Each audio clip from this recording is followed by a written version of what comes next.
चुनाव में देखा जाए, अगर यहाँ की बात की जाए, भदोही जनपद की बात की जाए, तो हालांकि ज्ञानपुर में जो सूखा था वो तो समाप्त तो हो गया, लेकिन औराई विधानसभा की बात करें तो पिछली बार जिस मार्जिन से, जिस अंतर से बीजेपी के प्रत्याशी जीते थे वो काफ़ी कम हो गया और जैसे तैसे चुनाव जीत गए। आप बीजेपी में आए और जैसे तैसे जीते, क्या कुछ कहना है इस पर? भदोही विधानसभा आप लोग नहीं बचा पाए। आप व्हील चेयर पर बैठे हुए हैं, अगर सेवापुरी की जनता को कहीं अकस्मात आपकी ज़रूरत पड़ती है, क्या आप उस गति से आप वहाँ पे पहुँच पाएंगे, सेवा दे पाएंगे? आप व्हील चेयर पे बैठे हैं और बैठे बैठे चुनाव जीत लिए। ऐसा लग रहा है कि आप पहले प्रत्याशी थे जो बैठे बैठे चुनाव जीते, सही या गलत? उत्तर प्रदेश में विधानसभा चुनाव हो चुके हैं और परिणाम भी आ चुके हैं। यूपी में बाबा जी की सरकार वापसी हो चुकी है और बुलडोजर बाबा, जो कहा जाता है कि बुलडोजर बाबा वापस आएंगे, आ चुके हैं।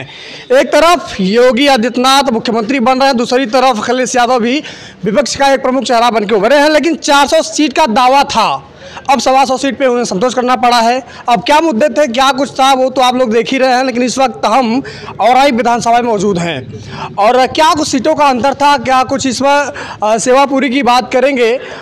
बनारस की सेवापुरी जो सीट थी, विधानसभा सीट थी, वहाँ की लड़ाई काफ़ी दिलचस्प थी। नवनिर्वाचित विधायक रहे, उनसे बातचीत करने की कोशिश करेंगे कि आखिर वहाँ की राजनीति क्या कुछ थी और कैसे विपक्षी को, समाजवादी पार्टी के जो प्रत्याशी थे सुरेंद्र पटेल को हराया और कितना मार्जिन था, क्या कुछ राजनीतिक उठापटक, क्या कुछ समीकरण बना बिगड़ा, सब कुछ आपको सुनवाएंगे, पूछेंगे तीखे सवाल और आपको उत्तर दिलवाने की कोशिश करेंगे। द रियल हिंदुस्तान पे आपका बहुत बहुत स्वागत है। धन्यवाद। सबसे पहले आपके चैनल के सभी दर्शकों को हमारा नमस्कार। जैसा कि खबरें चल रही थी कि सेवापुरी विधानसभा में सुरेंद्र सिंह पटेल, जो कि समाजवादी पार्टी के प्रत्याशी थे, आप भी पिछली बार 2017 में अपना दल से चुनाव लड़े और रिकॉर्ड मतों से विजयी हुए। इसके बाद भारतीय जनता पार्टी का आपको सिंबल मिला और इस बार भी आपने चुनाव जीत लिया। आप व्हील चेयर पर बैठे हैं और बैठे बैठे चुनाव जीत लिए। ऐसा लग रहा है कि आप पहले प्रत्याशी थे जो बैठे बैठे चुनाव जीते, सही या गलत? देखिए, बैठने का तो कोई सवाल नहीं उठता जी। व्हील चेयर से मैं लोगों के बीच में गया, हमने 200 जो है सभाएं की। अच्छा।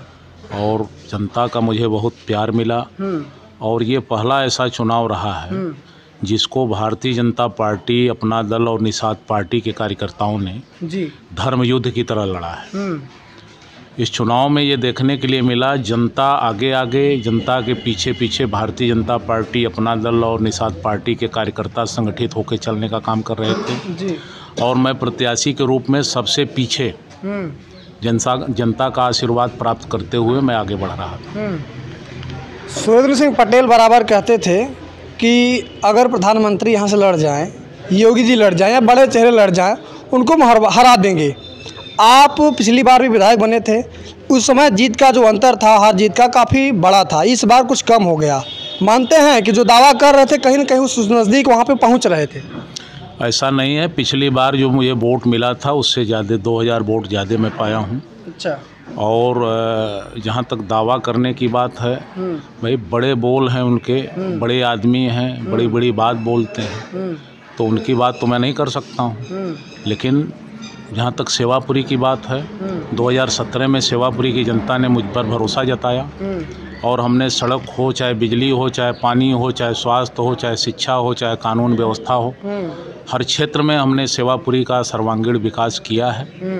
और उसी विकास के मुद्दे पर मैंने ये 2022 का भी चुनाव लड़ा और जनता का अपार मुझे जन समर्थन मिला और यही कारण है कि प्रचंड बहुमत से जीत करके सेवापुरी का सेवक बन करके प्रदेश के सबसे बड़ी पंचायत में पहुंचने का काम किया। आप व्हील चेयर पर बैठे हुए हैं, अगर सेवापुरी की जनता को कहीं अकस्मात आपकी ज़रूरत पड़ती है, क्या आप उस गति से आप वहाँ पे पहुँच पाएंगे, सेवा दे पाएंगे?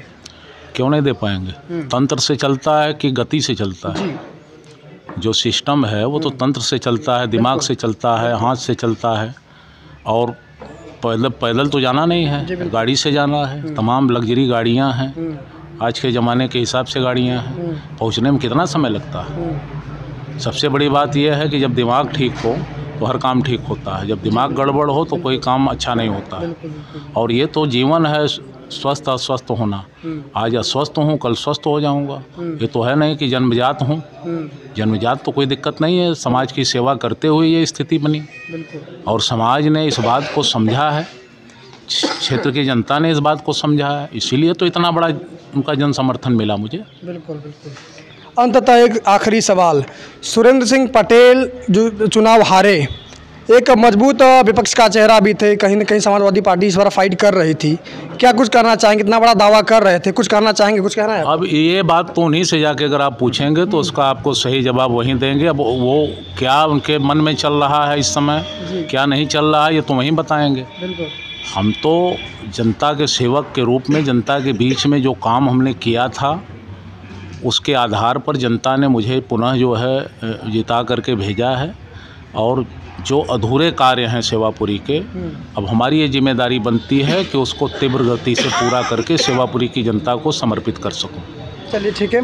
साथ में बैठे हैं, बीएसपी में पहले थे, 17 सालों तक सेवा देते रहे और बीजेपी में आ गए हैं, मंत्री जी हैं और आए के विधायक भी रहे हैं, 2 सरकारों में मंत्रिमंडल में रहे हैं।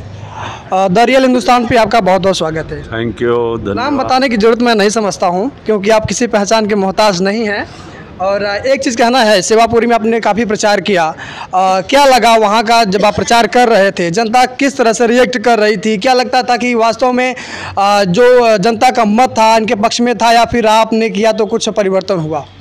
देखिए, जनता मन बनाई ही थी, परिचय के मोहताज नील रतन जी थे नहीं जी। 2012 से वो वहाँ सक्रिय राजनीति में ऐसे कहें और पहले से थे जी। नहीं, चुनाव 2012 में लड़े, 17 में लड़े, तो 10 साल उनके बीच में रहे तो कोई बताने की ज़रूरत नहीं थी, सिर्फ उसको गति देने की ज़रूरत थी। जो विरोधी गुमराह कर रहे थे लोगों को, वो स्पष्ट करना था कि इस परिस्थितियों में नील रतन से बेहतर दूसरा कोई जनप्रतिनिधि नहीं हो सकता और इनके जो काम थे उसको बताना था और वही काम हमने किया। मोदी जी का वो संसदीय क्षेत्र था, कई बार उन्होंने रैलियाँ करी, कहीं न कहीं मोदी जी आकर के यहाँ पे रुके और इसका भी असर पड़ा, क्यों? ये स्वाभाविक है, हमारे पास जो नेता हैं वो सिर्फ हिंदुस्तान के नहीं बल्कि दुनिया के सबसे लोकप्रिय नेता हैं, उनका पार्लियामेंट्री कॉन्स्टिट्यूंसी है, स्वाभाविक है उसका लाभ हर प्रत्याशी को मिला और उसी क्षेत्र में नहीं बल्कि पूरे उत्तर प्रदेश में उनके पर्सनालिटी का, व्यक्तित्व का लाभ मिला है लोगों को। जी बिल्कुल।